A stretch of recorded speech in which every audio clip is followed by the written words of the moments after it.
The Tau. These are one of the factions I've heard a lot in before, I started the channel. When I joined in 8th edition, heard about the Tau and all that, and obviously it came from memes, comes from Russian Badger, and pretty much they're just blue fish fucks of communism. Or based from China, I don't know, whatever you want to pick. But the one thing that really captivated me about the Tau is that when people were talking about it, is that apparently the Tau were the downfall of Grimdark. And I kept thinking to myself, is that true? Were they really responsible or partly responsible for the collapse of 40k? Were they really bad as some people tried to portray them? And before we get into that, we are going for the annoying part. You can't escape me!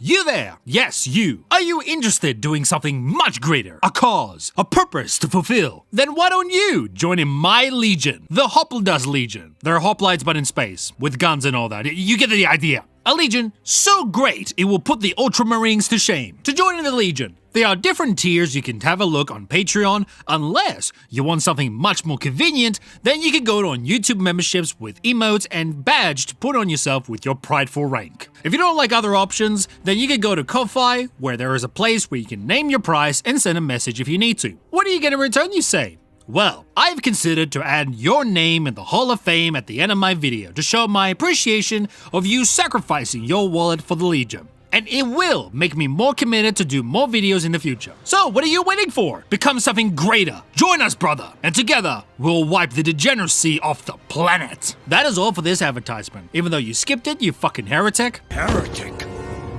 And now, let's get back to the video. So, I just went back, gave a look at the 3rd and 4th edition codexes, specifically the Tau. And honestly, it is not as bad as I thought it was. Like, the art surprisingly makes its own grimdark setting. It may not be the same level as we see with any other faction art, but when it comes to the Tau specifically, it keeps the tone exactly as it is. It keeps the setting as grimdark, and compared to what we have as today, it becomes very anime mech-esque type. Of course, the color schemes for the main town army is shit, but it wouldn't make sense if it was like a desert type of army, but the way the looks of it, it looks pretty cringe. Like, might as well make them white or blue with black, and I think that's more fitting to them. And I know the popular one is the red, because that's more like eye-catching, but I think those colors work as well, if you want to look for alternatives. Lore-wise speaking, there isn't much of a change, so you can read it from either one of them. And you won't miss much since after 5th edition, they made like a copy-paste with almost everything in every codex. But let's start with the understanding of who the Tau is, and I'll just make my comment in the middle, just like in the Necrons video I did. If you know the lore already, don't worry, I'm not gonna Lewitton your ass on this, but to simplify the whole idea,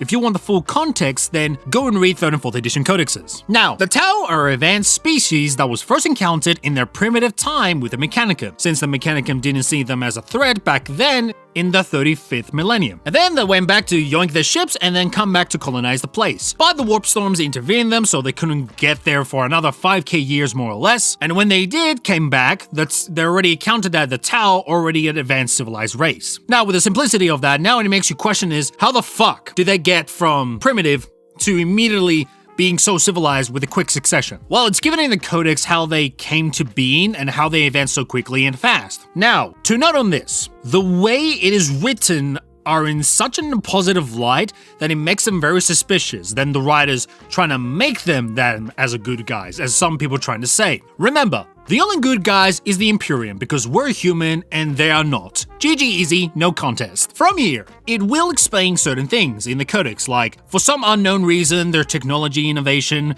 because they're quicker than before or much later when they had their little war which might have caused their extinction of their race because of the barbarity, but somehow and somewhere the ethereals arrive. Now let me tell you, this is where my attendance is just out of my head and that I can smell bullshit. So this is a story, right? This is a legend, but still sounds bullshit as it is. And now pretty much what happened is there was a fortification that was sieged and there were 2 ethereals. Well, it mentions the first one in the start and then later on as the second one arrives. But he simply just walks to the gate asking to speak with the commander and they just let him in. And as according to this, right, he was softly spoken. Yet it is said that he had an undeniable authority and the sentries to whom he had announced himself found themselves compelled to escort him to their leader. Yeah, that ethereal man had really good charisma in the middle of the fucking siege warfare.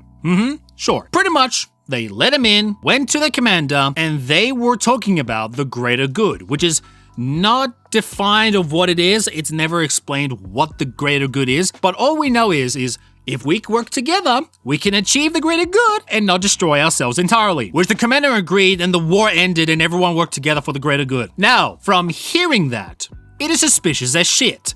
Because even for me, when someone talks about something very promising, but no questions were asked, no arguing with each other, it was just Aetherius walked in and Aetherius said so, and they convinced them that hard. Now, I know in the later years it was explained that the Tau have some sort of telepathic mind control, but I don't see there being mentioned in this codex. So for now, we'll keep it as mysterious thing as we do not know. So, from there, they all worked together and started expanding their empire for the greater good. They have encountered many planets with different alien species, which some are negotiable and some are not, like the orcs. That's the main story about them. That's the whole background about them. Now, the stuff that you read about their origins, if you're being skeptical enough, it does make you think like, wait, in the grim darkness of the far future, somehow these guys have the easy way? I don't think that's the case. What, they just somehow work together? Somehow, like, no wars, no civil wars, no rebellion, no nothing? Okay, they just work together just for the greater good? Very suspicious. Now, for me personally, I think it's done by clever writing because they're making this out of the blue, but at the same time, it's suspicious because we know something like something in 40k is not possible unless you have some sort of mind control or something else that is happening in the background that we do not know yet. So in a 40k, for a faction that is being shown in a positive light, it adds more suspicion than to say that the characters, or actually specifically, the writers wrote them as the good guys, as people trying to meme them and shit. Even though they say they don't have psychic connection to the war, but when it comes to the Ethereals, it's more of a different story. And then again, this legend right here is a legend, and most likely it could be a lie, just a sugarcoat of what really happened. But it's really neat to read this myself because, and I want to talk about this topic because they break down about the structure of the armies that run and all that. That's pretty neat. And also, I'm not sure if this was shown in other codexes, but the Tau has a fucking alphabet chart here. You want to speak in a Tau language? Here you go. There's some cool shit right here. You want to learn their art of war? Here it is. The big main topic in these codexes, which makes the Tau so unique, is the Damocles Crusade. Now, don't worry. I'll summarize it because it makes like a build-up and then it goes for the war and all that, but I'll be focusing mainly in the conflict of war, which is much more interesting. When the Tau made first contact with the Imperium, or the second time with the Imperium, after they did the investigation who were they up against, they had a clash of war, which the Imperium did really good progress, and then went to a stalemate, and now they were winning. How convenient. And keep in mind, this isn't near to the Imperium where you get a regular reinforcements and all that. This is at the far east fringe of the galaxy where the Astronomicon is very weak. You know, because, the further the light is, the less light you get. You know how light works, right? Please tell me you know. Now, that was the one problem. Now, the other problem as well with the Imperium specifically, there was a tendril of the Tyranids that was called Fleet Behemoth, and both sides had to negotiate, which the Imperium withdrew their forces, even though the Tau backed off as well, and then went back in and pushed forward and took those planets regardless. So that was a stupid decision, but hey, what can you do? At first, I thought this was one of those moments where the Imperium would have just destroyed Tau if they went full strength, but in context, which I will also explain this later, but this is more satisfactory than being good or bad. Why is that? Well, even after the Damocles Crusade, not only the Imperium has to deal with the Fleet Behemoth, sooner or later, the Tau had to fight the Tyranids by themselves, which was a new tendril. You can call it a new tendril. So, not only the Imperium had problems with the Tyranids, but also the Tau had its problems as well. Even if they gained ground and get to the Imperium what they took, they lost a lot more when the Tyranids arrived. And I think that's a very well balanced way to do situations like this, than to make a complete stalemate or just have the one side dip while the other just yoinks and nothing happens, no consequences or anything.